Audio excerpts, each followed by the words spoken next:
The journey home, the journey to infinity, the journey to being infinite in the finite world. What's the finite world? The story. What's infinite? The moments of the story.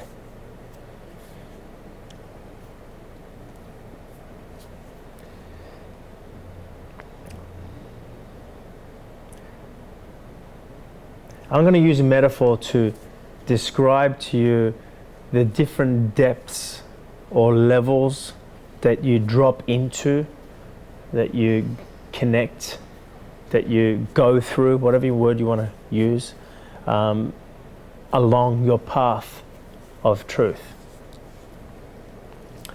At first, and I'm just describing my personal journey here, but at first you live in the world of appearances, and in the appearances you have two appearances being mirrored or reflected to make the whole, and the two appearances are light and the shadow. You experience both. You experience love and fear. You experience positive and negative. You're experiencing winning and losing. There's two sides of everything. It's what makes it complete. It's the one energy manifested itself into duality. I've most commonly referred to this as the phase one level of consciousness. At the phase one level of consciousness, you're skin deep. You're on the surface of the ocean. So if you're on the surface of the ocean, there's not much stillness. There's calm. On a calm day, there's stillness. On a rough day, there's roughness. It's both. If it's calm, you experience the calmness. If it's rough, you experience the roughness. You're on the surface of the ocean. If it's misty, if the water's dirty, you experience the dirtiness. If it's clear, you experience the clarity. So it's both. It's duality. It's the one energy manifests itself as two. So it's like the example that I give when I talk about the moon. The moon is so bright, it lights up the entire ocean. You look at nighttime, you're like, wow, the ocean is all lit up. Look at all the light coming from the moon. It's just an appearance. There's an appearance that the light is coming from the moon, but it's not, because the moon is in complete darkness. There's no power in the moon. The power is coming from the sun, which is shining its light onto the moon. So that's what phase one is about. It's you're living a world of appearances. It appears that I am this body. You're not. It appears that there is a past and future. There's not. It appears. So that's the phase one level of consciousness. And many of you, different areas, as I'm describing this, you'll be like, oh yeah, I'm kind of there, or I'm here. But as you go down this path, and this is what the OMG program has been about, is to help you go down this path, reclaim power and become whole with yourself, integrate the processes that take place on your path, on your journey, to get to a point where you go a little bit deeper into the ocean. As you drop deeper into the ocean, what happens? You find more stillness. You find more calmness. Even if there's a tsunami, you won't be rocked so much. You're dropping deeper and deeper into the ocean. So as you drop deeper into the ocean, you start to realize this appearance of the light and shadow is not who you are. And you start to feel more and become more aware of who you are. And you begin to realize, I'm not the light or the shadow. In fact, I am the rays, the sun rays. I'm the light itself, if you like, right? The light is what creates the shadow, right? I'm not the light or the shadow. I am the light itself. Does that make sense? I'm trying to use a metaphor here. In other words, you are the light itself. So when you experience that depth of who you are, you're experiencing, if you like, a deeper level of consciousness, which is, let's say, a phase two level of consciousness. Now, one is not better than the other. One's just a deeper. It's just deeper. So at a phase 2 level of consciousness, that's when you start to experience need melting away. You're experiencing joy for no reason. You're not doing something to gain light where there was shadow, because you are the light itself. In a phase 1 level of consciousness, everything you're doing is ultimately driven to being loved, because who you think you are is sometimes loved, sometimes not loved. So everything you're doing, when you are experiencing love, it's about controlling it and maintaining it, because there's this other part of you which is the shadow, right? When you're in the shadow, it's about gaining love. So that's when you're experiencing everything to be driven by agendas. You have ulterior motives for everything you do, and if you peel the layers of the onion back, the ulterior motive or the agendas are purely about being loved. Okay, and everything you do is to, you even do things to feel love. Like, you do what you love, but then you fall into this category of doing what you love, but then you need to do what you love in order for you to experience love. You see, it's the appearance world. In the phase 2, you're experiencing yourself being love. So you don't need to do something in order for you to feel loved. You don't need to be a certain way in order for you to be loved. You don't need to do something with an agenda so someone will accept you or approve of you or have recognition, or for you to experience love. Because you're already experiencing love. So the need begins to melt away.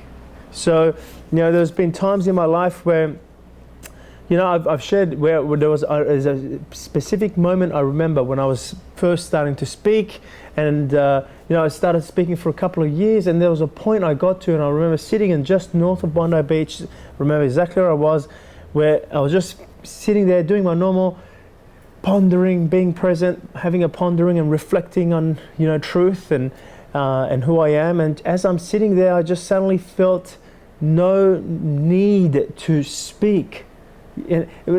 Now, speaking is what I love to do. So if I was to define that even more, I just started to feel I no longer need to do what I love to do.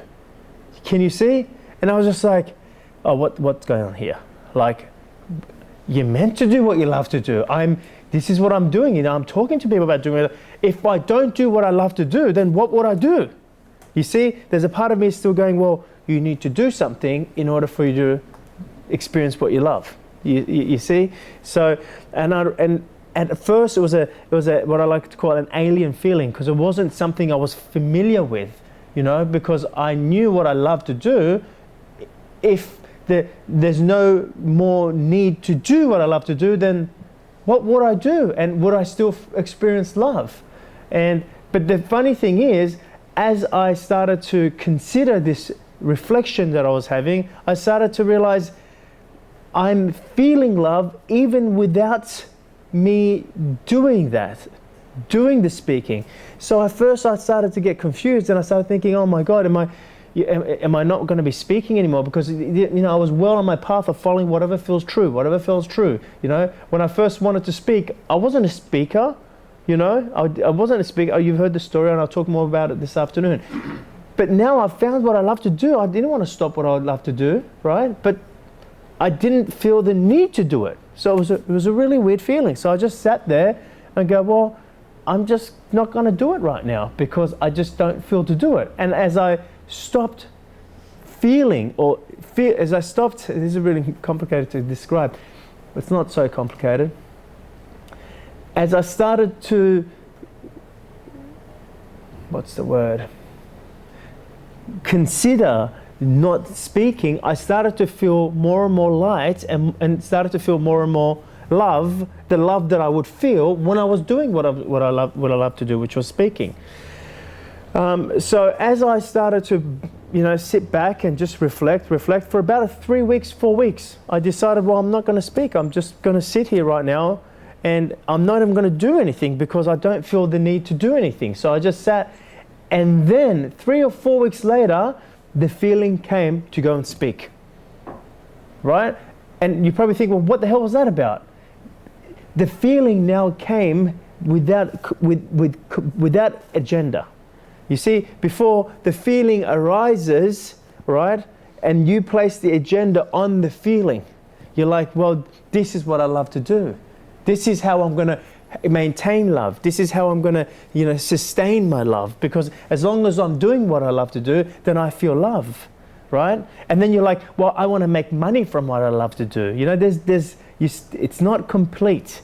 Okay? When the feeling is complete, like you are doing it because you're doing it. You are doing it because it moves you. And I'll talk more about this later on. So that's the point in my life where I just felt like need was just beginning to melt. It's just like the ice cube, the iceberg was just melting into the ocean. Smaller, smaller, it just kept getting smaller and smaller and smaller and smaller. And over, that was a number of years ago.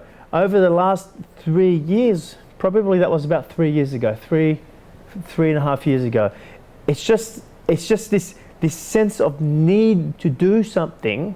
It's just become less and less and less and less and less and less and less. And I started to feel more and more and more and more because it started to take less and less space. So I started to become more and more aware of space. Can you see what I'm saying? And it's a really crazy feeling. Like right now in my life, the less I feel to do, the less I'm responsible for, the less I have. And when I say less I have, I'm not talking about material possessions. The less I have, like the less things that make me who I am, the more I'm becoming, the more I feel my space, the more I feel my expansion. I mean, to the point that, this office here was once like full of people working away. Ryan was just talking to me because he was doing some paperwork back then. He goes, back in earlier this year, we had like this office full and we had, all this staff and right now, they're just, it's just melting away. And I haven't got rid of any of the staff because I'm playing the role of, just following my feeling and letting them follow their feeling. And I know when I'm doing what's true for me, they will go do what's true for them. Slowly, everything just melted away. Now, how I sometimes say, if someone was in my mind, like I've said this in the past in OMGs, I say, imagine you can come in my mind right now and just experience what I'm experiencing through my life, just to see what it's like. Hey, I just want to see what it's like for you, Amir. Okay, come, right? And sit in my mind for a week. And I say to you guys, you would freak the fuck out, right? And this is what I mean. Like, suddenly you see the business is all like, I stopped speaking. March this year, I just didn't feel the need to speak anymore. Like, I still did 2 more talks, but purely because I was like, I just love to do a WTF. And I did one in LA and did one in Sydney. That was it. And it was such a great feeling. And I did an Intuitive Warrior in Sydney as well. And it was such a great feeling just to do a talk because I just wanted to. Just because I felt to. Prior to March, I was speaking every single weekend in a different city. Was I loving it at the time? Yes. But the most amazing thing has happened when I just suddenly went, like March this year, a feeling came, I don't feel to speak anymore. Now, I've arrived at this point before, 3 or 4 years ago, as I just mentioned, where I no longer felt the need to speak. So this time I was more comfortable. I was like, I don't feel to speak. In fact, the moment I realized that, I was on stage in LA about to start a WTF. So I started the WTF with, good morning guys. I just want to let you know that I don't want to be here. I'm not feeling to be here, right? I think I'm done. And everyone's just looking at me going, is this a prank? And we went through this whole process of me just telling them that unless my feeling changes, I'm about to walk off stage. Unless I feel to complete this program, I'm about to walk off stage and I'm done.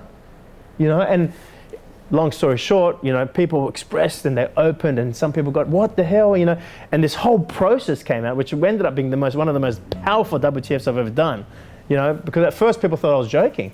And anyway, I did complete that WTF, but I remember the moment it came to me, it was just before I'm going on stage.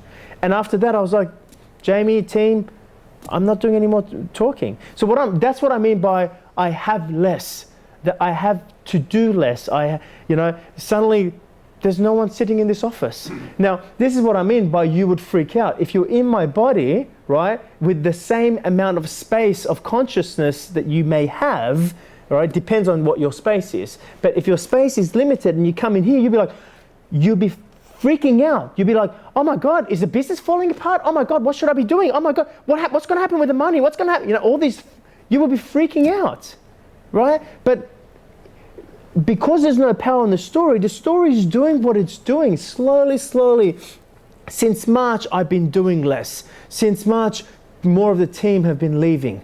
Since March, it's just I'm becoming more and more freer, more and more space. Can you see? Like that's the best way I can describe it. It's a real amazing feeling. Like in the last 2 or 3 months of my life, it's just become more about playing. I mean, you ask Monica, who does my calendar, what's in my calendar, most weeks, a couple of meetings here or there. The rest is on the boat today. He's flying today. He's flying again today. It's just, that's what she fills my calendar with. You think she fills my calendar with like work activities? Very, very few. This is my final OMG. My final live OMG. I'm not even going to be doing OMGs. What do I feel to do next year? Next year, Monica's been doing my calendar. There's 2 retreats. I love to do a retreat. It's my only live event that I'm doing. And 2 or 3 WTFs. Because I still feel to do a WTF from time. But in my hometown, in Sydney, LA, if they want to fly down to Sydney and experience WTF, okay, great.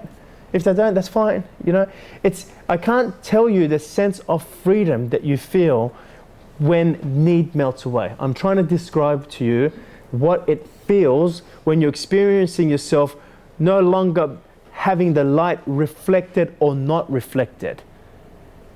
What it feels to notice, oh, I am the light. So the sun is always shining. Whether it's night, day, thunderstorms, overcast, it is always shining. Not just sometimes. When you're in the physical, when you're in the story, there's light and the shadow. You are experiencing the light or experiencing the shadow. And you're putting it out to the universe, putting it out to this expanded self until you realize I am the expanded self, I am the universe, I am the light. Therefore, I'm always joyful. Can you see what I'm saying? I'm still experiencing myself through the story, but what's positive or negative, or how I used to see what's positive and negative, is just in the moment. It just comes and goes. It doesn't consume you. Okay? What's the light and the shadow is no longer the light and the shadow, because both the light and the shadow is who you are. You're experiencing yourself through things. That's the phase 2 level of consciousness. The phase 1 level of consciousness is continuing to then follow the light and keep following the light back home and realize where the light is coming from. In other words, not just realizing the power of being the light, but realizing the source of the light. And the source of the light is the sun itself. That is phase 3 of consciousness. And the phase 3 consciousness obviously is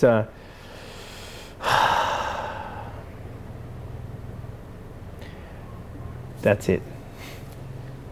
That's just no words. I don't even have a metaphor for you. But that is the best way for me. Rather than go, phase 1 is when you're experiencing this phase, I'd just rather give you a metaphor. Phase 1 is the light happening to you, the shadow happening to you. You believe in the appearance. You believe it's the light coming from the moon. No, it's not. Okay? You believe in night and day. You believe in good and bad. You believe in right or wrong, positive and negative. Okay? But when it's the night and day coming together, when you bring things together, the positive and negative come. What I'm talking about is acceptance. What I'm talking about is processing, being present, being in the journey. That's all I've done. I'm going to leave you with something by the end of today and let you know the biggest thing I've done to expand. Okay, I am going to, because this just came out in the OMG I did in Melbourne on Wednesday, and it just came to me like I didn't even know how I was going to finish OMG, or this is the final OMG. What's the last word I can give to you guys? And it's just like, this is what came out of Melbourne, and this is what I want to share with you again this afternoon, if it's still there. It might change by this afternoon. But I'll share with you what is the biggest thing, the most valuable and most important thing that I've done. Of course, everything's valuable, but the most, I think that if I can recall what is the most important thing that I've done to continue expanding space, that's what I'm going to share with you. So that's phase 1, phase 2, phase 3. All right. 1 is realizing the source of the light. Phase 1, realizing that you are the sun. Phase 2 is realizing you are the light. At the phase 2 level, you just notice the biggest thing I can say, need just melts away. And you don't know why you don't feel the need to do anything. Your mind still might go, well, hang on, what about money?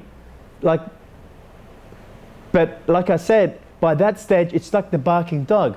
Oh, no, honey, it's okay. Come here. Oh, you're afraid the dog's barking at the thunderstorm? And you're like, oh, you stroke the ego. The ego doesn't stroke you.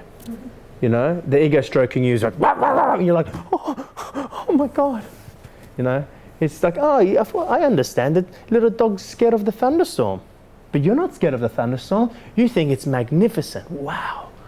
At night time when I love when there's a thunder. It's like a light show outside my house. It's hitting the water. It's spectacular. At night time, it's beautiful. The raining and the storm, it's beautiful. But the dog, it's not beautiful. It's frightened. A little child, it might be frightened. And you pick up the child and go, it's okay, honey. And the kids run into your bedroom at night, but you know it's okay. You think it's a beautiful thing, thunderstorm. And that's what happens. Does your life still go through thunderstorms? Yes, but you don't experience it like the little kid. You don't experience it like the dog. It's beautiful. So does thunderstorms still happen in my life? Yes, but that's what I say. If you came with your same level of consciousness in my body, you'd be like, oh my God, there's massive thunderstorm. But it's not, it's like, wow, look at this thunderstorm. It's so beautiful. Why? Because the sun's still shining in the thunderstorm at night time, isn't it? You're no longer the thoughts. You are the sun, you are the light. So therefore, that's just part of the story. The part of the story is on this physical plane on the earth, there is a thunderstorm, but you're the sun. So you're observing the sun and you're like, wow, look at the beauty I've created. I've created a thunderstorm in my life. That's the best way I could describe these 3 depths of consciousness. Okay? Now, the most important thing I could tell you next is about the transition points from going from phase 1 into phase 2 to phase 3. I want to talk to you about the transition points. Is that okay? Good. Okay, the transition points. Well, the first thing I can tell you about the transition points is that there is no transition points. Because, and let me try to describe this to you. Because the transition points, although there is one, there isn't one. It's like a mirage.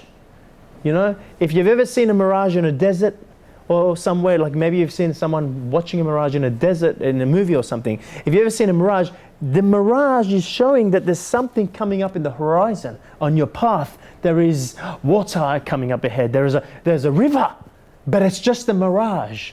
It's not really there.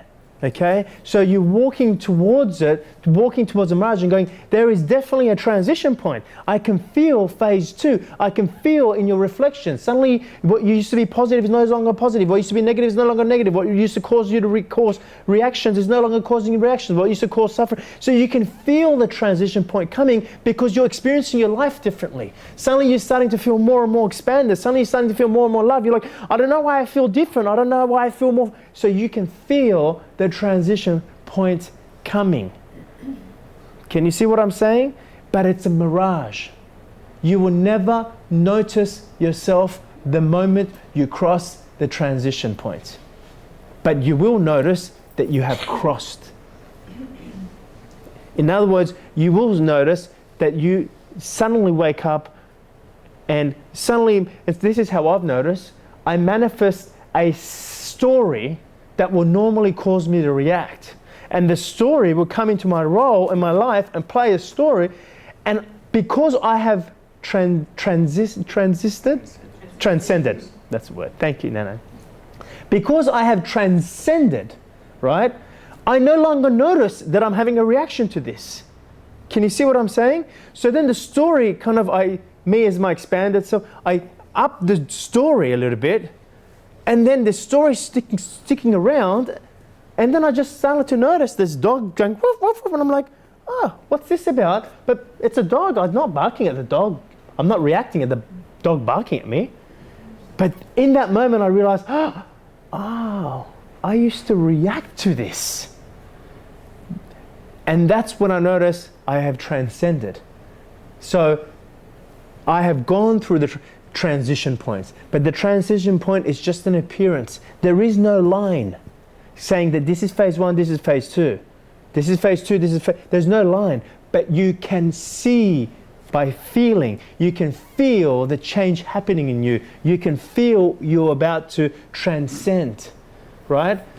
You notice the trend, because the moment you've transcended, what used to cause you to have take up space in your mind no longer does, so you don't know that you've transcended until you create a reflection to go, oh, I've transcended. I have transcended this. And that's when you just realize, oh, I'm in phase 2, or you know where you are, okay? This is not a mind thing. That's why, don't try to go, oh, where am I? Suddenly you just realize, I'm in phase 2.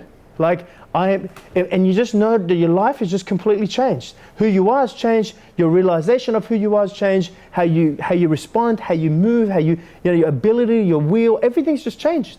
But you didn't do anything to change it. You just noticed it's changed. That's what I can tell you about the transition point. It's a mirage, right?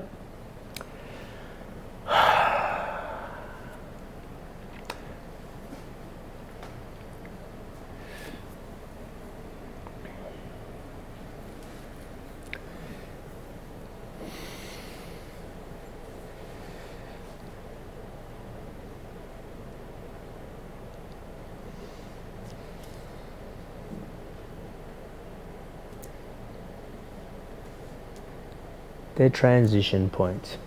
Anything else left about that? Any questions about the transition point? Phase 1, phase 2, phase 3. Transition point. No transition point. You just notice. It's just like your hair growing. One day you stand in front of the mirror, I've talked about this before. Oh, my hair's long. Geez, I need a haircut.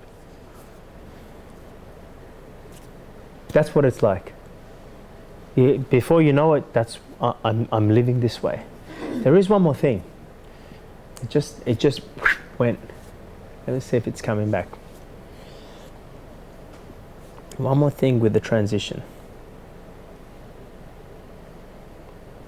Thank you. The truth is, right? The reason why there is no line, the reason why there is no transition point is because in truth with a capital T, you are in phase 1, phase 2, phase 3 at the same moment. Can you see what I'm saying? It's just your awareness expands and you realize, oh, I'm in phase 2 now. Can you see? Before your awareness was smaller and you could only realize you're on the surface of the ocean.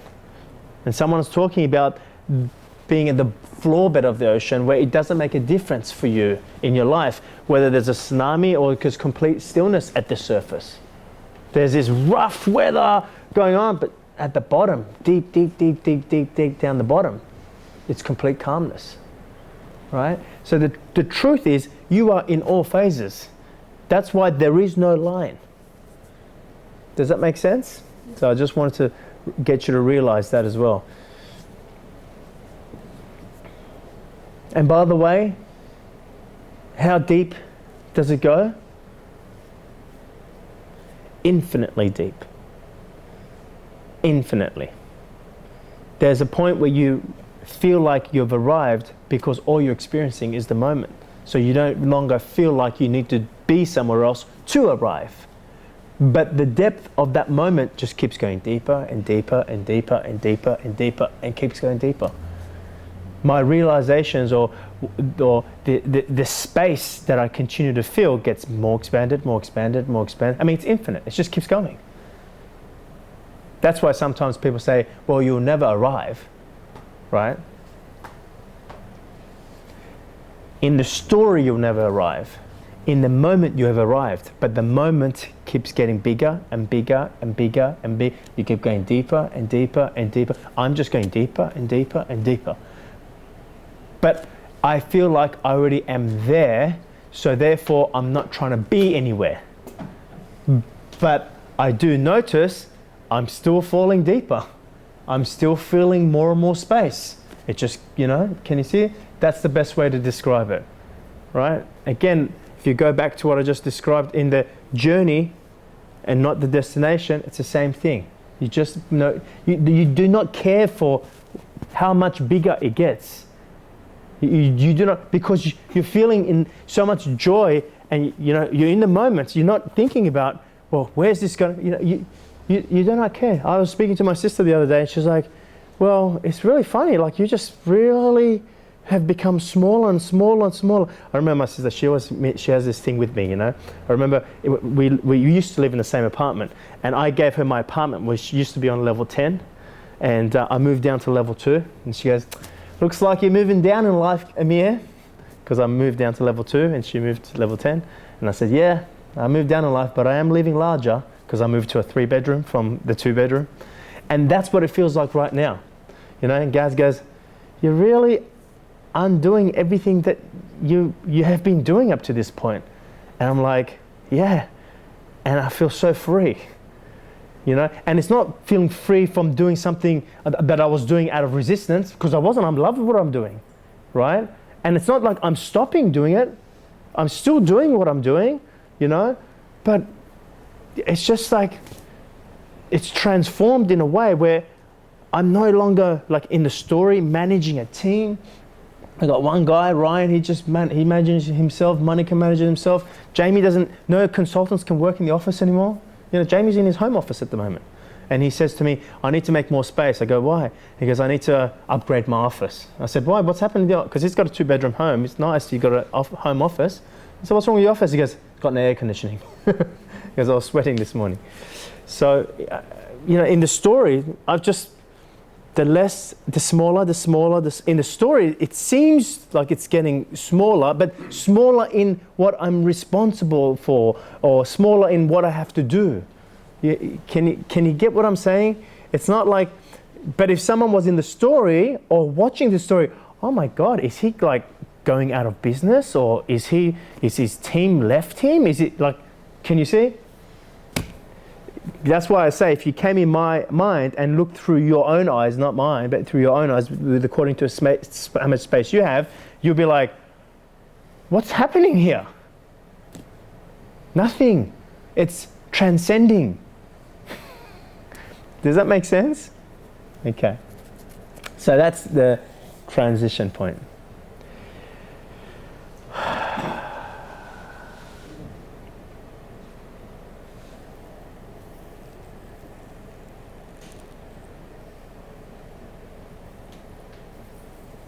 Any comments?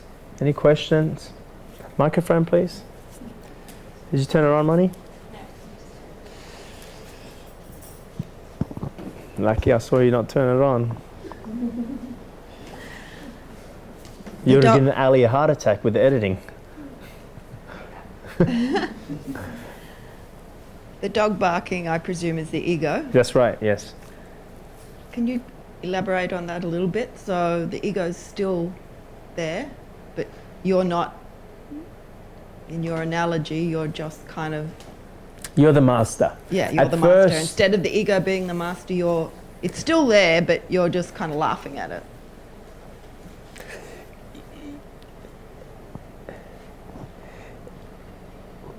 When I say it's still there, you've got to a point of having the realization that it wasn't real. And that's when it's tamed. Like, It's like if a voice says something,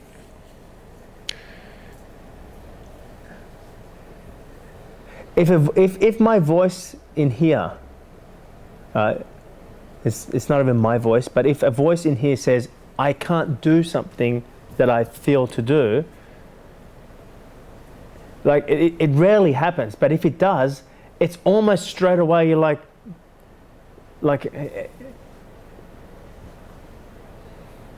it's you just straight away you know it's not your voice, so you're not trying to push it aside, you know. It's just it's just not real. Like, you made it to be real, right? But it's not real. It was never your voice, you know. And this is where you ultimately get to a point of realizing there was never an ego, you know. It's that was the appearance, just like there was never the physical appearance. It just appeared to be that you are here, but really you're experiencing the whole thing through consciousness. And that's a deeper realization of the truth. But you realize that there was never intuition, there was never ego. There was neither. Intuition and ego was something you played with in duality. But when you realize you are both the ego and the intuition, you realize both do not exist. And that way, when you realize you're the sun or you're experiencing yourself as the light, you're no longer trying to tap into what your intuition's saying, because that thing, that feeling that you feel moved to do something is what you used to call your intuition.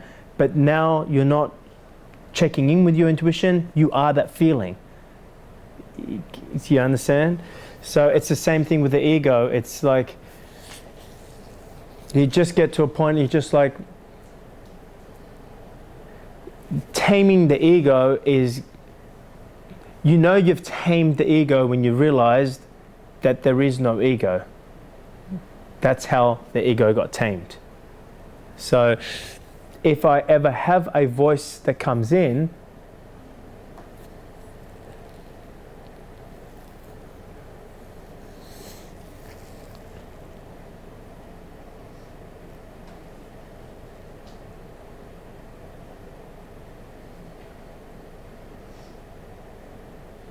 it's just an instant, without me even trying to go back to the, it's like a voice, and just, you know, it's like when I was coming to land my plane, when I first went solo, the pilot, my instructor, gets out, like, and he stands near the runway, and you kind of go take off, and as I'm coming back to land, you're fully focused, and there's a part of me that went, oh, you know, as you're landing at 300 feet, you can start seeing him. You're like, but you don't want your attention to be on him. Your attention, like right about there, most accidents happen in takeoff or landing. So right about there, you want to be focusing on landing a plane. So there was a moment where I just noticed my attention was about to go onto him and going, oh. And as I was noticing that, as I'm so present, that I'm noticing that as my attention was going to him, I started to notice voices coming in, or about to come in, to say, well, I better do a good landing, he's watching, you know? And it was so quick, it went, whoop, but I noticed it. I was like, oh. But it didn't take it, you know? I didn't go with that. It was just like, and I didn't try to stop it, but I noticed that my attention went, oh, there's that little dot, that's him watching me. It was so quick though, and that's how quick it is. It's just like, there he is, but it was so amazing to notice that the moment I put my attention on him, the next thought was, he's watching, I better do a good landing, right? And it just went, whoop, and he was gone. Do you know?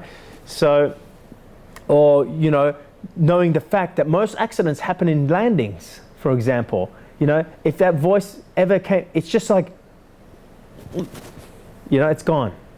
And it's not like, don't think about that, you know, it's gone. So that's what I mean by it's tamed. Yeah. But, you know, some people are living in ego, and they need to train or tame or discipline the ego, and that's a very important part, because you need to discipline the ego before you realize you don't have an ego, or or the ego is a barking dog. It's just irrelevant. It's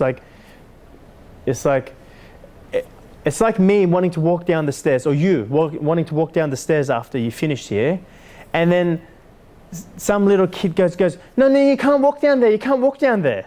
You're like, oh, it's okay, honey. No, you might fall. You're just like, oh, it's okay, darling. You just know you're not going to fall. But the kid's going, no, Sandy, don't go. You're going to fall down. You're like, you just know you're not going to fall. That's what it's like. And that's what that little voice is. But when you entertain that voice quite a bit, then when the kid goes, you're going to fall, change the kid to you having power to a mystic person. A mystic person goes, oh, you should not go down there. I read your cards. And suddenly you're like, oh, really? That's when you and your ego, like the ego is your master. So the mystic person is your guru, for example. It says you shouldn't go down there. Suddenly you're like, oh, that's when your ego is your master. The other way around, it's okay, darling. And so you're not trying to fight the ego. You understand the little kid thinks, well, if I go down there, I'm going to fall. But you're like, I'm not you. I am Sandy, and I can walk down the stairs. But that is true for you, little ego or little baby. That is true for you. That's what it's like. Question? Did you have your hand up? Did you turn the mic on? Yes. Oh, good on you, Monica. You said that you didn't try to push it, but it didn't take over. So what happened? How come it didn't take over? Because... So the question is, what is for me good to do? Yes. So that's the question. And that's the question, like... And this is the whole part that's so difficult to describe. There's really... I didn't do anything to realize that I no longer need to do anything. Because I didn't do anything to get rid of the ego, right? I just noticed that the voice went, there's my pilot, da, da, da, and then I went, boom. I didn't do anything. I just noticed I refocused.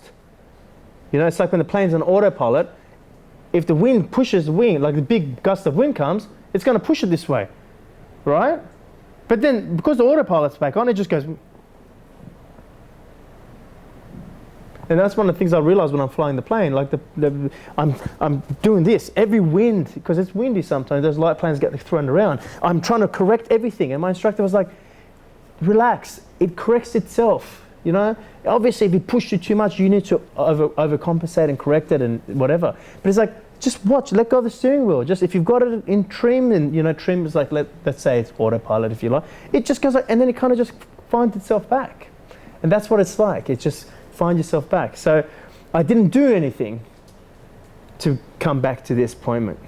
But now your question is, what do I need to do in order for me not to do anything? You see? It's just like suddenly you're in phase 2 and you just notice I no longer need to do anything. The need begins to melt away. What did you do to get to phase 2 probably is the next question. And I'm going to tell you what I feel is the biggest thing that I've done. Right? But does that mean that's what you got to do now? No. The ego just wants to, there is a part of you that just wants to do. And that's why when I first started to feel the stopping of the doing, even what I love to do, was reducing or getting smaller in the need to do it. It was weird because I was like, well, what would I do then? Well, who says you came here to do? That's why I call it an alien feeling. It was so odd. It was unfamiliar at first. Because I've got everything. My sense of being, my sense of identity, I should say, my sense of love has come from the doing. So at first it's just like, well, what would I do? So I'll answer what I have done to get to a point of realizing that I no longer need to do. So I'll come back to that in a moment. Or maybe we'll just go into it now.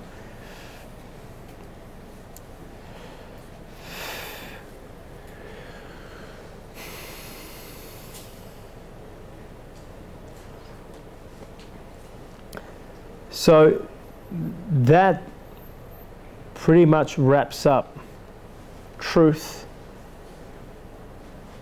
the journey to infinity. That pretty much wraps up this month, and this year is OMG. Now what I would like to do is to share with you exactly what you've just led me to, which is what I have done, what I feel has been the most valuable, or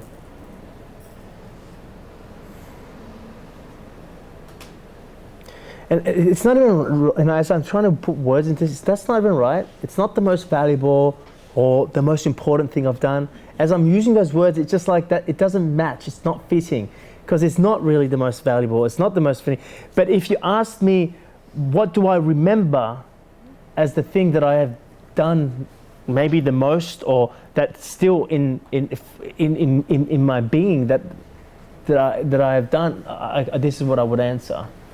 And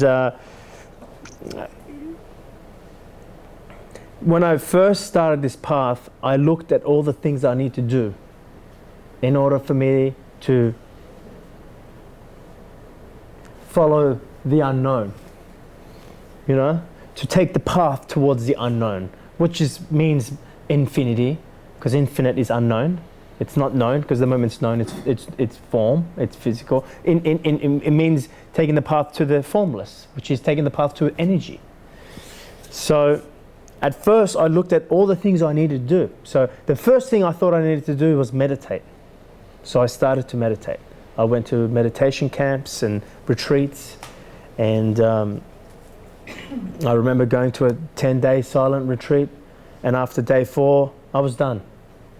And they would try to keep me, no, you can't leave. They wouldn't give me my car keys back. No, I'm leaving. I'm done, right? And yes, there was a part of my mind going, well, you're failing, you know, you didn't. But there was a realization that I also had is, this is not my way. I don't necessarily feel moved to do this.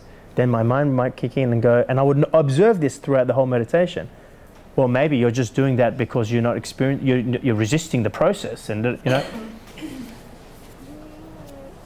Anyway, that was a long time ago. Maybe, you know, it'll be interesting to see how I go in a 10-day silent retreat now. But my point is this. At first, I looked at what is it that I need to do, and I thought I needed to meditate. Before every talk, I would sit down and meditate. Before every program, I would sit down and meditate for the first 15 minutes in front of an audience until I felt I was ready. Then I would start speaking. Now, that's the point I got to at one stage. And everyone in the audience is waiting for me to speak. Then I realized that the feeling is moving me. So therefore, I need to trust and go with the feeling. The feeling doesn't say to meditate. I don't feel to meditate. And that's why I felt I was experiencing resistance with it. So one of the biggest things that I feel I have done to be here is to follow the feeling. Even to the path of realizing my truth, is to continuously follow the feeling. Now remember, you're not following the feeling for an outcome. You're following a feeling for a process, for a realization. You see, your mind thinks you're following the feeling because, oh, well, if I follow this feeling, then I will find the love of my life. Or if I follow the feeling, no, you're following the feeling because you're following the feeling. Because it's leading you, it's unraveling a process for you. It's not about the outcome. It's not about the destination. I never know where the feeling is leading. I was talking about this before when I said about with Gaz and I were having a conversation. And Gaz said, well, what are you going to do now that you've, you know, it looks like you're just, you know, hanging out and having fun or whatever. What do you feel to do next? And I just went, this is the first time, so I'll come back to that story in a second. This is the first time that I feel that I'm actually free to do whatever I feel moved to do. You know, it's the first time that it feels so complete. So I'm actually just, I don't need for something to come for me to do next or to do tomorrow. I'm completely content right now just doing what I'm doing. But if I get then called or moved to go and work with a government or, you know, with children, whatever it is, I will do it. But this is the first time I feel free to be able to completely do whatever I feel moved to do because I no longer feel the need to do it. So I just wanted to throw that back in there because it was part of the story. I'll come back to this. So what we're talking about with this? Yes. I never forget the moment that I really started to follow the feeling. And it was probably, what are we now to? 11, 12 years ago, or maybe 10 years ago, where there was a feeling, and it doesn't matter what the story was. In the story, the feeling was to go and start this company, which is a promotion company to promote inspirational speakers, right?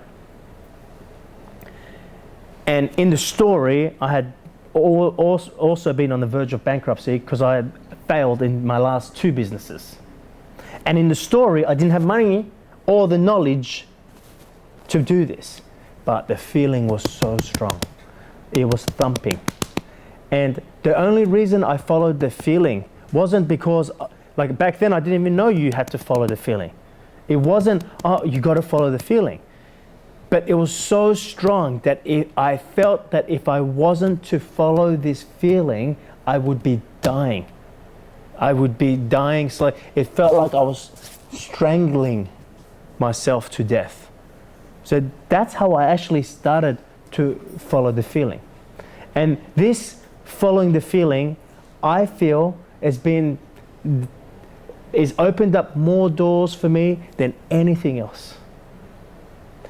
And that was the first big feeling, was to follow a feeling because of a business thing.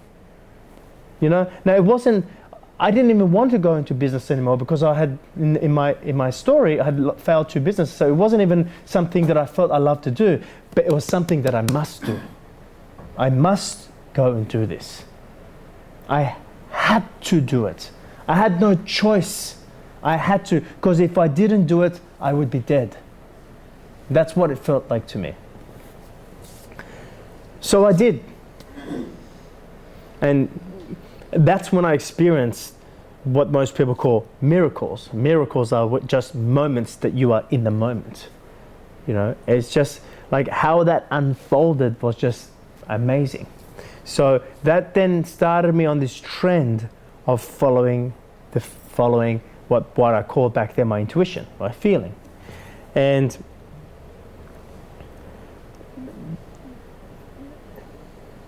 the feeling was leading me through all this story stuff, but then there was a moment where the feeling said, it's time to come out of the story. Time to let go of all this business that you've now built. So I continue to follow the feeling.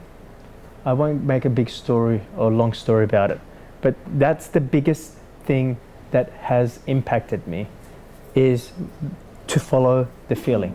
And I've talked about this in the WTF.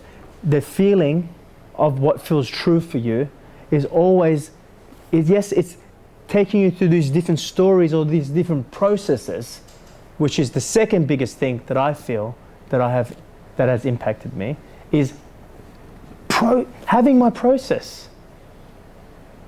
Most of people's process is, most people are not experiencing their process. They're experiencing a process about not having that process. You see what I'm saying?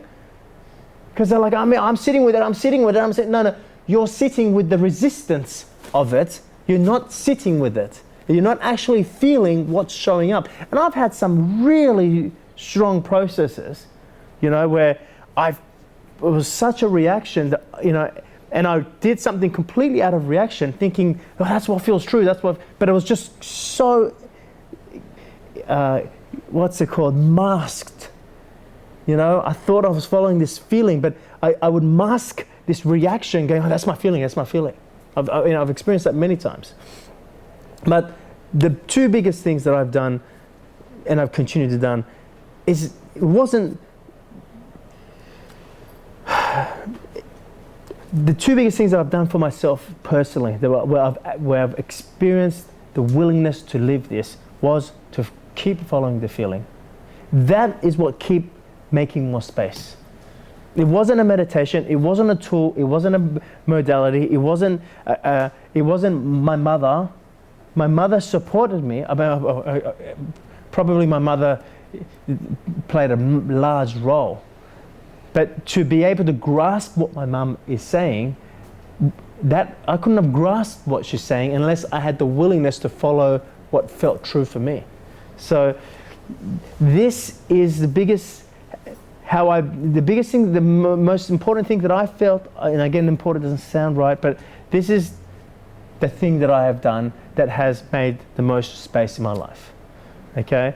Besides being present, besides, keep placing attention on the truth and all the kind of things that we've spoken about over the last 12 months, the thing that has moved me the most, the things that has made me leap over the biggest hurdles, was to follow the feeling because I'm following the feeling, and to process my process, not have a process on how I don't want to have my process. Does that make sense? Those are the two biggest things. No matter what, I will follow the feeling. No matter what, some of the feeling, if I was to follow it, it would rip the story like a piece of paper, or it would just rip my story apart. But I felt like if I didn't follow the feeling, that's as far as I go. And to this day, it's become easier and easier and easier to follow the feeling, where in the past, the moment I went to follow a feeling, I felt the hurdles that said, you can't follow the feeling. And what are the hurdles? The story. My comfort, the comfort that I have today in following my feeling is reflected in my story, in how comfortable it is to follow the feeling. Back then, the discomfort I had in following my feeling was reflected by the discomfort that I would see in my story, i.e. the hurdles that I would see in my story in being able to follow my feeling. My feeling is leading me through this wall. The wall is a hurdle. I'm looking at the wall going, no, I can't get over this wall. There's a wall here. It's not possible. Right? But that wall is there because I have discomfort in following the feeling. Why do you have discomfort in following the feeling? Because there's no why. There's no logic. There's no tangibility. There's no proof of where that feeling is leading you. Forget about where it's leading you in the story, because you think it's about the story. Well, I don't have the money, I don't have the time, I don't have this, what would people think, and what if it doesn't happen, what if I fail, what if I get rejected? Forget about the story, because that's just a reflection of really where the feeling is taking you. That's what it's really about. And what you're really afraid of is the feeling and where it's taking you. And where's it taking you? It's taking you to the unknown. It's taking you back to yourself, back to infinite. So every time I've followed the feeling, it has drawn me closer to who I am.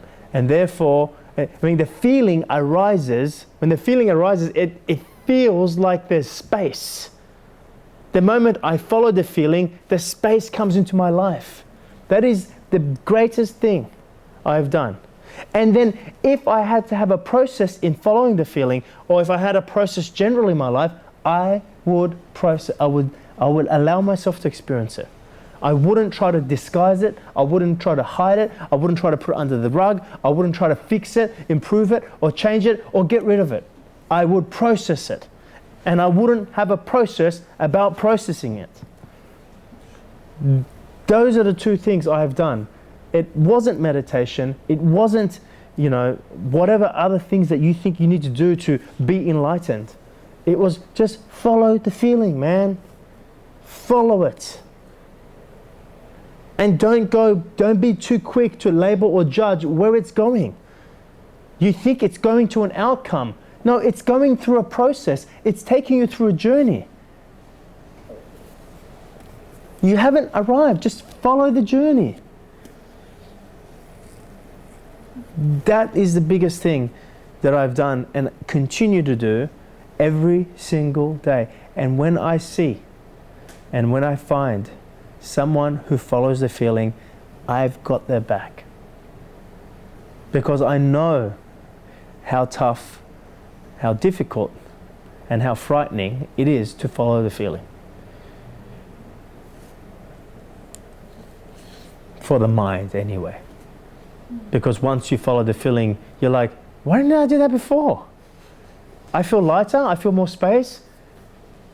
And all the suffering and resistance you're experiencing, the resistance that you're experiencing is because you're not willing to, whatever, say I love you, or do what you feels true for you, or speak up and say, well, you're not willing. So then you experience resistance. You're not willing to follow the feeling, so you experience suffering. That is the thing that I would love to leave with you. I mean, if you think about it, this whole program over 12 months, it's been saying the same thing in 12 different ways. I mean, I spoke about love, I spoke about ego, I spoke about manifestation, I spoke about reclaiming power. I mean, everything that I spoke about, the core message is follow the feeling. And when you are following the feeling, the moment you follow it, you feel freedom. Why? Because you feel the space moving through you. And you're like, oh, I feel free. And when you're unconscious still, phase one, when you still speak in phase one, the mind then kicks in and goes, wow, I feel free. Okay, how can we hold on to this? Thinking it's not yours because it thinks it's the light coming or darkness coming. It's being done onto it, rather it's doing it, right? So therefore it looks to hold, and it looks like, okay, great. Well, I'm now an international speaker. Well, how can I become a big international speaker? No, you're an international speaker, or you're doing this, or you're doing that because you feel free when you're doing that, or you feel free when you're being that. That's why. But how can I make money of it? That's when the ego comes in, or the story, the mind, whatever you want, hijacks it. And tries to weave its web and turn it into a story. There's no story, you're following your feeling. That is the greatest insight I would like to leave you with. You know about the journey, you've experienced the whole 12 months, you've felt this, and every month all I wanted you was to feel this feeling, to get to a point where it becomes familiar enough for you to follow it. Now, I'm not talking about your emotions, and you will have your experiences if you're just following an emotion. And following emotion, what I'm just talking about is a reaction. In other words, you're not willing to process, to have your process. So then you look at doing something to fix, improve, or change, or you're looking to do something to avoid your process. So that's what I mean by having a process about your process. And then you're like, oh, this is what feels true.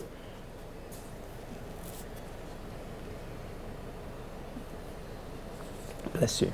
That was a very silent sneeze.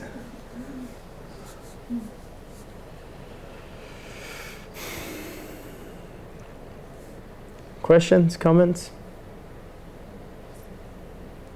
Microphone?